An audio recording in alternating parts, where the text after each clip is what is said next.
আসসালামু আলাইকুম ভিউয়ার, সবাই কেমন আছেন? আশা করি ভালো আছেন। তো ছাদ বাগানে চলে আসলাম। ভালো লাগলে সাবস্ক্রাইব করে পাশে থাকবেন সবাই।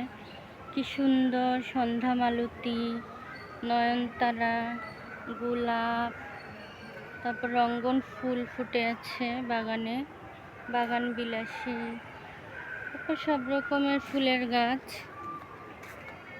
তো এখন বর্ষা কমে যাচ্ছে, শীতের বাগান শুরু হবে।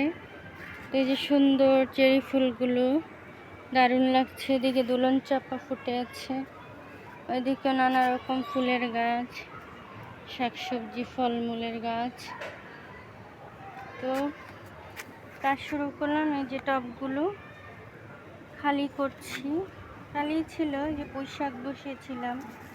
আর এখানে আছে হলুদ, কচু শাক, আলু, পুঁই শাক এগুলো। তো এই টবটা খালি করেছি, যেগুলো খালি টব সামনের দিকে নিয়ে আসতেছি যেন বাগান করতে পারি। এদিকে একটু ফাঁকা করে দিলাম, কারণ এইদিকে অনেক গাছ আছে।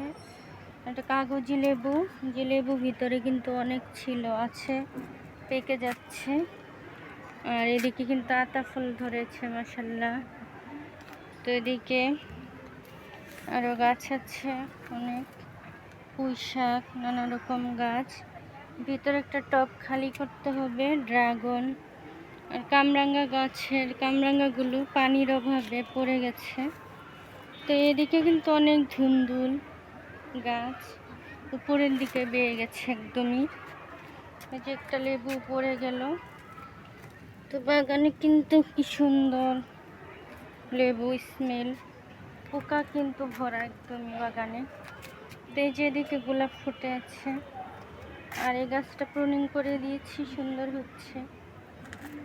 পোকার মাকড় সব কিছু গাছে, যে বেগুন আর পেয়ারা গাছ, এদিকে বিলম্ব ফল, আর এটা হচ্ছে ফুলের গাছ। এদিকে একদম নার্সারিতে গিয়ে দেখি গতকালকে এত সুন্দর পুরা বাগান ভরা সবজি গাছ হচ্ছে। তো গাছগুলো নিয়ে এসে লাগাবো বৃষ্টি কমলেই। মরিচ, বেগুন, লাউ, কুমড়ো সব কিছু আমার বাগানে এমনি তো আছে, তারপরেও কিছু নতুন চারা গাছ নিয়ে আসবো। কয়েকটা পেয়ারা গাছ লাগানো দরকার। এই যে এই গাছটা ওইদিকে এনে দিলাম। এই যে টবগুলো যেগুলো খালি সেগুলোতে বীজ বসাবো, শীতের বীজ। শীতের অনেক গাছ লাগাতে হবে। তো এই দিকটাও খালি করে দিয়েছি। কীরকম পোকা হয়েছে বাগানে। এদিকেও আছে অনেক গাছ, নানান রকম গাছ। ওদিকে কিন্তু একটা ধুন্দুল বড় হচ্ছে, ধুন্দুল হচ্ছে। আর এই গাছটা কি সুন্দর ফুলে ভরে আছে, এটাও ধুন্দুল ফুল। না না, এটা ঝিঙা ফুল মনে হয়। ঝিঙা ফুল তো ছোট, ধুন্দুল ফুলের মতো মনে হচ্ছে। এই যে কি অবস্থা, পোকা ভরা একদম। এদিকে ফুলের গাছ, আর এদিকে তো অনেক পোকা, মানে পোকা ছিটিয়ে থাকে। এসে পোকা আগে ঝাড়ু দিয়ে পরিষ্কার করি, তারপরে পায়ের নিচে পড়ে মরে কিছু। আর এদিকে আমরা ধরেছে এদিকে বেগুন, তা তো পোকা যায় না এবছর। সব জায়গায় অনেক পোকা, কিন্তু নার্সারিতে একটাও পোকা নেই। ওরা মেডিসিন দেয়, তা আমি বলেছি মেডিসিন দিতে, বৃষ্টির জন্য আসতেই পারে না। তাহলে আর কি করার, এই পোকার সাথেই আমার বসবাস এখন। এই যে উপরে অনেক ধুন্দুল ধরে আছে, ওদিকেও ধুন্দুল ধরেছে। এদিকে বল্লা বাসা বানিয়েছে। এই বল্লা পোকা কামড় দিলে কিন্তু অনেক ব্যথা হয়।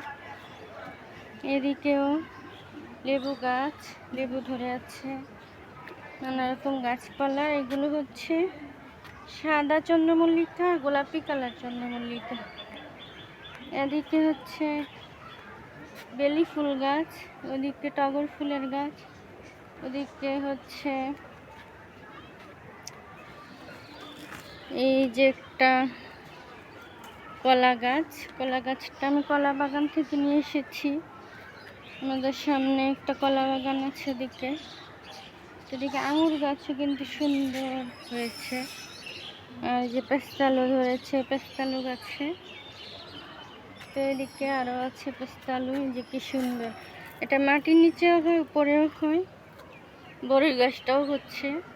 তা আমি ভেবেছিলাম মরে গেছে মনে হয়। তো এটা হচ্ছে সাদা আপেল বড়ই, আরেকটা ছিল লাল আপেল বড়ই, অনেক ধরতো, কিন্তু ওই গাছটা মরে গেছে। আমার খুব খারাপ লাগছে তখন। এই যে দিকে কত পোকামাকড় আমার পায়ের নিচে পড়ে মরতেছে সব। তো এদিকেও অনেক গাছ, আর এদিকে কবুতর মুরগির খাঁচা। আগে অনেক পালতাম এগুলো, এখন পালি না, কিছু চুরেও নিয়ে গেছে।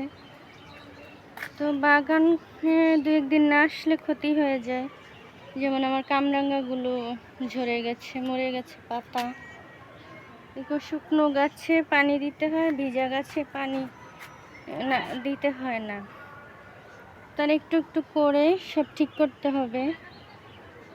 লোকটাকে নিয়ে আসলাম, দেখে গেল, আবারও একটু বাগানটাকে একটু সরিয়ে গাছপালা ঠিক করে দিতে হবে। কি সুন্দর গোলাপগুলো। বাগান আসলে আসলে খুবই ভালো লাগে, ভালো লাগার জায়গায়। ফুল ফল শাকসবজি পোকামাকড়। তো সবাই ভালো থাকবেন। আল্লাহ হাফেজ, আসসালামু আলাইকুম।